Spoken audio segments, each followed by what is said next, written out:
बहुरी किन्नी कौशलपति पूजा, जानी इस संभाव ना दूजा। किन्नी चोरी कर विनय बढ़ाई, कहीं निज भाग्य विभव बहुत आई।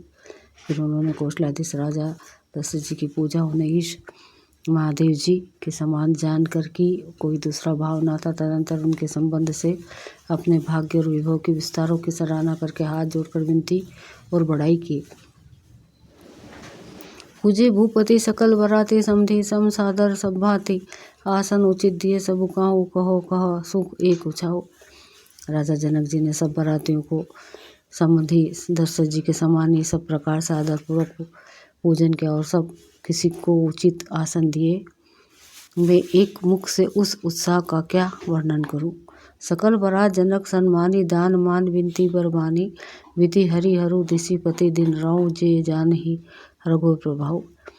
राजा जनक ने दान मान सम्मान विनय और उत्तम वाणी से सारी बारात को सम्मान किया। ब्रह्मा विष्णु शिव दिक्पाल और सूर्य जो श्री रघुनाथ जी का प्रभाव जानते हैं।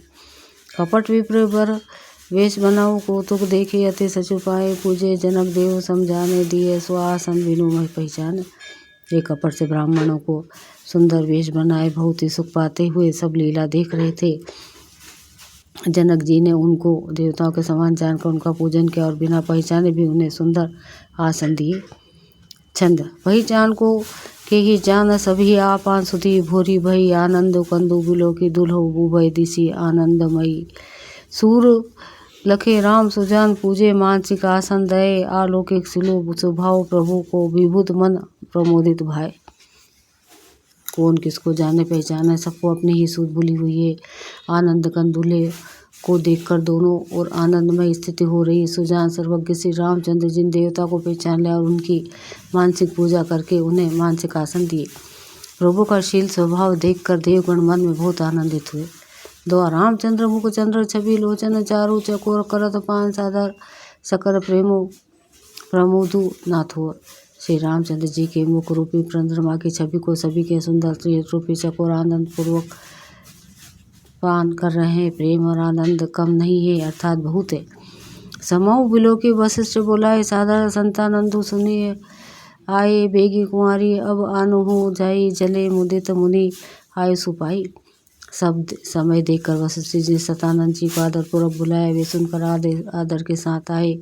वशिष्ठ जी ने कहा, अब जाकर राजकुमारी को शीघ्र ले आइए। मुनि की आज्ञा पाकर प्रसन्न होकर चले। रानी सुनी उपरोहित बानी, प्रमोदित सखिन्य समेत सयानी। विप्र वधु कुल वृद्ध बोलाई, करी कुल रीति सुमंगल गाई। बुद्धिमती रानी पुरोहित की वाणी सुनकर सखियों समेत बड़ी प्रसन्न हुई। ब्राह्मणों की स्त्रियां और कुल की बूढ़ी स्त्रियों को बुलाकर उन्होंने कुल रीति करके अंदर मंगल गीत गाए। नारी वेश जे सुर बर बामा, सकल सुभाए सुंदरी श्यामा। तिन्न ही देखी सुखो पाओ ही, नारी बिनु पहचानी प्रनहु ते प्यारी। श्रेष्ठ देवंगना जो सुंदर मनुष्य स्त्रियों के वेश में है, सभी स्वभाव से ही सुंदरी और श्यामा 16 वर्ष की अवस्था वाली है। उनको देखकर रानी वास को सुख पाती है और बिना पहचान के ही वे सब को प्राणों से भी प्यारी हो रही हैं। बार बार सन्मान ही रानी उमा रमा, शरद समझानी। शीर समारी सामुझु बनाई, मुदित मंडप बही चली लवाई। उन्हें पार्वती लक्ष्मी और सरस्वती के समान जानकर रानी बार बार उनका सम्मान करती। रानीवास की स्त्रियां और सखियां सीता जी का श्रृंगार करके मंडली बनाकर प्रसन्न होकर उन्हें मंडप में लेवा चली। छंद। चली लियाए सीत ही सखी, सुंदर सजी सुमंगल भामिनी। नौ सप्त सजे सुंदरी, सब मत कुंजर गामिनी। कल गान सुनी मुनि ध्यान त्यागी ही, काम को किल लाज ही मंजी। नूपुर कलिंद कंगन ताल गति बर बाज ही।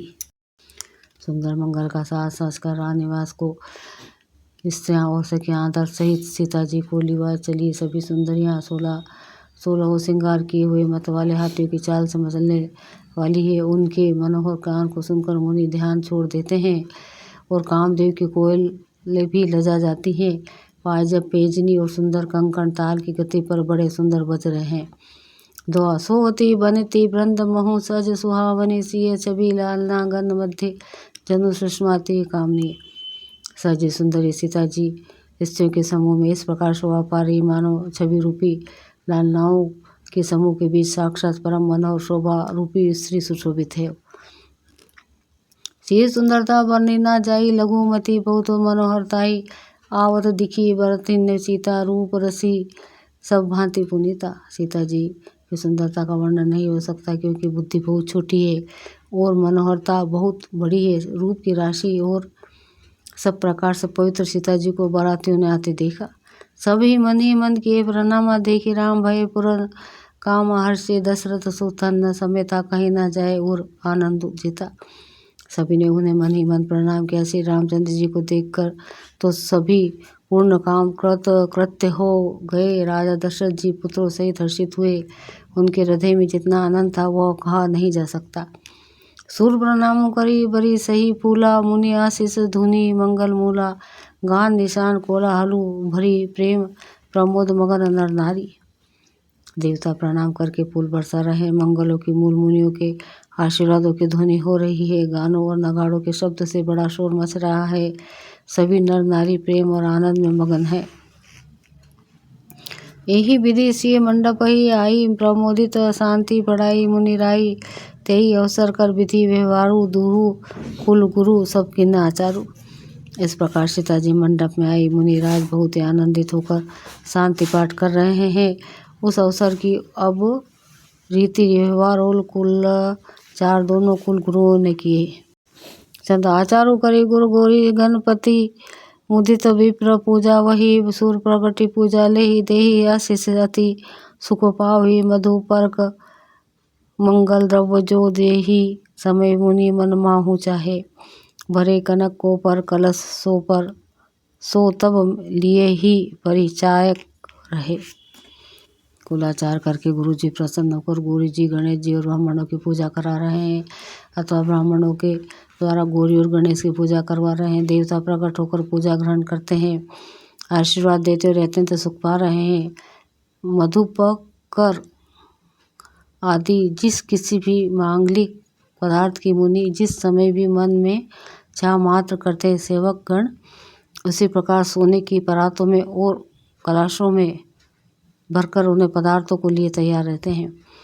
कुल रीति प्रीति समेत रवि कही, देत सबु सादर क्यों ही भांति देव पूजाए, सीत ही सुबक सिंहासन दियो, सिया राम आलोक आलोको नी, परस्पर प्रेम काहू न लखी परे, मन बुद्धि बरबानी अग्रोचर, प्रगट छवि कभी कैसे करे। स्वयं सूर्यदेव प्रेम सहित अपने कुल की सभी रीतियाँ बता रहे हैं और वे सब आदर पूर्वक की जा रही है। इस प्रकार देवताओं की पूजा करा के मुनियों ने सीता जी को सुंदर सिंहासन दिया। सीता जी और श्री राम जी का आपस में एक दूसरे को देखना तथा उनका परस्पर का प्रेम किसी को लख नहीं पड़ रहा है। जो बात श्रेष्ठ मन बुद्धि और वाणी से भी परे है, उसे कभी क्यों कर प्रकट करे। दो होम समय तनु धरि अनुलु, अति सुख आहुति लेहि, भी प्रवेश धरी वेद सब कही विवाद विधि देही। हवन के समय अग्निदेव शरीर धारण करके बड़े ही सुख से आहुति ग्रहण करते हैं और सारे वेद ब्राह्मण का वेश धरकर विवाह की विधियाँ बताए देते हैं। जनक पटमहि सी जग जानी, सिय मातु किमी जाई बखानी, सुजासु सुकृत सुख सुंदरताई, सब समेटी विधि रची बनाई। जनक जी ने जग द्विख्यात पटरानी और सीता जी की माता का बखान हो तो हो ही कैसे सकता है। सुयश सुकृत पुण्य सुख और सुंदरता सबको बटोर कर विधाता ने उन्हें संवार कर तैयार किया है। समाऊ जानी मुनि बरहन, बोलाई सुनत सुहासिनी, सादर ले आई जनक बाम दिशि, सो नयना हीम गिरी संग बनी जनु मयना। समय जानकर श्रेष्ठ मुनियों ने उनको बुलवाया। यह सुनते ही सुहागिनी स्त्रियाँ उन्हें आदरपूर्वक ले आई।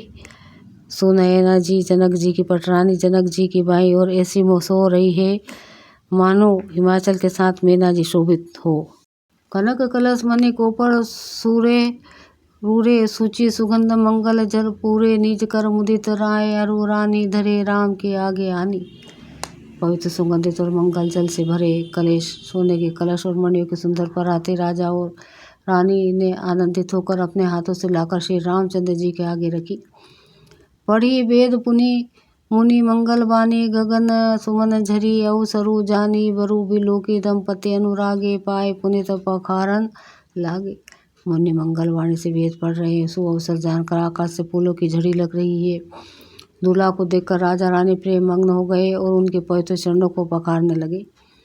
छंद लागे पखारन पय पंकज प्रेम तन पुलकावली नभ नागर नगर गान निशान जय धुनि उमगी जनु चहु दिशि चली जे पद सरोज मनोज हरि उर सर सदैव विराजही जे सकृत सुमिरत विमलता मन सकल कली मल भाजही। वे श्री राम जी के चरण कमलों को पखारने लगे। प्रेम से उनके शरीर में पुलकावली छा रही है। आकाश और नगर में होने वाली गान नगाड़े और जय जयकार की ध्वनि मानो चारों दिशाओं में उमड़ चली। जो चरण कमल कामदेव के शत्रु शिव जी के हृदय रूपी सरोवर में सदा ही विराजते हैं, जिनका एक बार भी स्मरण करने से मन में निर्मलता आ जाती है और कलयुग के सारे पाप भाग जाते हैं।